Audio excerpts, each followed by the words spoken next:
from Utah's first TV station, ABC4 News celebrates 75 years. Hello, I'm Sarah Murphy. Thanks for joining us this evening for ABC4 News here at 5. Tonight we have live team coverage for the tail end of this NBA All-Star weekend. Jillian Smuckler is keeping it closer to home with a local lens on a very familiar face. And later, Dana Green speaking to LeBron James. But first, we have ABC4's Rick Aaron, who's been hanging out with fans, joins us live from Vivint Arena with more on the return of this game 30 years later. Rick? Yeah, you know what? 1993, 3 decades later, this is a game 30 years in the making. And I'll tell you what, Sarah, 93 was a long time ago. Think about it. Bill Clinton was the president. Boys to Men topped the charts. Gas was about $1.10. And the All-Star game in this building behind me was all about Karl Malone and John Stockton. Now, fast forward 3 decades, and there are still people who are sporting the retro 1993 gear that I saw on the plaza tonight, making their way into Vivint Arena, formerly the Delta Center. I spoke to several Jazz fans who were not even born back during the 1993 game, plus a few who remember watching it on TV as little kids. I even ran into Kevin Gates of Salt Lake City, who was in attendance back on February 21st, 1993, and now tonight he returns with his son and grandsons. Favorite memories, John Stockton and Karl Malone. I mean, they were everything. And he has Malone Stockton jerseys, and we're still Malone and Stockton fans. What are you looking forward to the most tonight? Tonight, I think it's just to show off the city and showcase the city and how much the city's changed and how much it's grown. And it feels like we haven't had a lot go on here since the Olympics left in 2002. And it seems like things are back now for Salt Lake. All right, there are still fans filing in here to see Team LeBron take on Team Giannis. I will be back here tonight at 10 o'clock with fan reaction after the game. It should be a good one out here at Vivint Arena. Reporting live, Rick Aaron, ABC4 News. All right. Thank you, Rick. Now, with the NBA All-Star game happening here in our backyard, many Utah Jazz fans are relieved one of our own is playing on the global stage. Lauri Markkanen is new to the team, but he's already making a big impact, and now he's representing the Utah Jazz as one of the best in the league.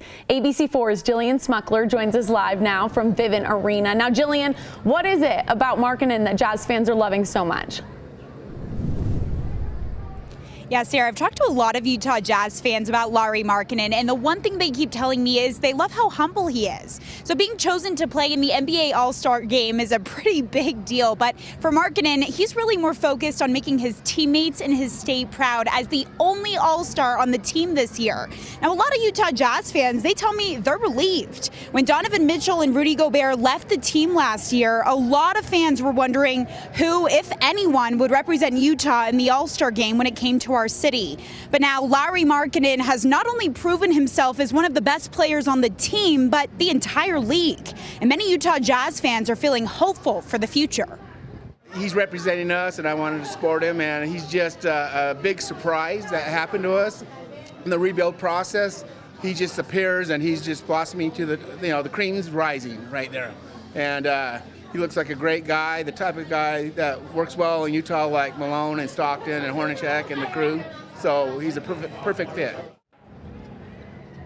Now, keep in mind, this is the first time Markkanen has been selected to play in the NBA All-Star game. So when the game was held in Chicago and Cleveland, where Markkanen used to play, he was passed up. So this moment means a lot to him, and fans are excited to have him represent. Now, Markkanen says third time's a charm, and he is ready to make Utahns proud today. Jazz fans tell me they'll be rooting for whatever team chooses him to be on the roster for this game. So Team LeBron or Team Giannis. So that's going to be actually done playground style. It's the first time the NBA has done it this way. That's going to happen 30 minutes before the game. And if you saw the atmosphere out here at Vivint Arena, Sarah, fans are pumped. They are so excited to see Lauri represent. Reporting live at Vivint Arena, Jillian Smuckler, ABC4 News. Back to you.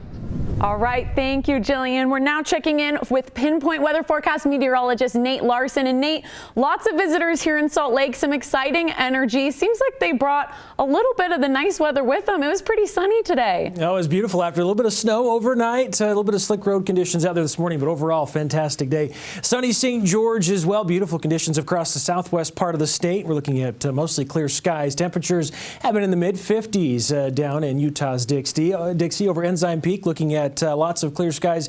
The good air quality is where, look at that, you can see the city below, fortunately. Yesterday it looked pretty murky out there with all the moderate, if not unhealthy for sensitive group air quality that we had. Nice to see that clear out with the front that moved through overnight. Temperature-wise, mentioned some areas, we actually hit 47 degrees here in Salt Lake City, down to 46 now. That's the warmest we've been in the last 30 days. In fact, it was the 13th of January when we hit 53 degrees. So 46, we'll take that. 41 in Ogden, 36 in Logan. St. George sitting at 61 degrees, actually, quite a bit warmer than even yesterday's mid-50s. We are looking at some changes, though. There's another weak storm system that's going to graze us across the northern mountain areas as we get into the overnight hours into Monday. So there's a little bit of snow in the forecast. The bigger storm system still developing, though, going to slide down out of the northwest.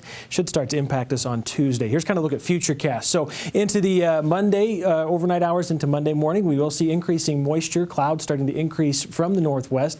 Mentioned a little bit of light snow shower activity. Not much expected for tomorrow. The brunt of the storm system will arrive on Tuesday. This is 8 o'clock on Monday evening. Early on Tuesday, high resolution model starting to show we could start to see some rain in the valleys. Higher elevations start to see some snow. Rain will change over to snow across the Wasatch Front as a cold front slides through Tuesday afternoon and evening. We're expecting significant snowfall, even in the valley locations with this storm system. In fact, feet of snow in the forecast. It's also going to pick up the winds down across southern Utah. We've got high wind watches, expecting wind gusts up to 65 miles per hour. This is Tuesday afternoon through Wednesday afternoon. Sustained winds of 30 to 40 miles an hour. We'll talk about how much snow is going to pile up across the Beehive State with that next storm system. I'll have the full details in my forecast in about 10 minutes. Sarah?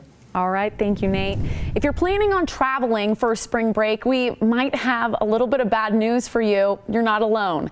Airports are clearing up for an influx of passengers. ABC's Alexis Christoforous has the story. Travelers are back in full force. The TSA bracing for crowded airports, expecting more passengers this spring break than before the pandemic. Strong demand has certainly led to higher prices than we saw in 2020 and 2021. According to online booking site Hopper, round-trip domestic fares now averaging $264, up 20% from a year ago and up 5% from pre-pandemic levels. But that doesn't mean it's too late to lock in a deal. Scott Keyes from the travel site Going says in the past 2 weeks, he's found deals like $197 round-trip from L.A. to Hawaii, $483 from Chicago to Paris, and $650 from San Francisco to Fiji. Rather than choosing the destination you want to go to and then hoping and praying that a cheap flight pops up, see where are there cheap flights available over that spring break week. So instead of flying New York to Miami for $500, consider visiting Charleston for less than half that. After peaking in May, airfares have actually come down in 5 of the past 8 months, and Keyes says there's reason to believe they'll continue to fall. Especially as airlines are able to add more flights, more capacity, more supply to the schedule, which is going to bring down fares. But that doesn't mean summer travel will be on sale. Experts say the later you wait to book, the more you'll pay. If you want to take the stress out of planning your next flight, airline employees say to book as early as you can. That was ABC's Alexis Christoforous reporting. All right, folks, and we have a live look from Deer Valley. Beautiful shot this late afternoon to the evening hours. We're going to start to see increasing clouds over the mountain areas. Snow begins Monday evening. We'll talk about how long it's going to stick around and how much will pile up. Details on that full forecast after the break. Stay with us.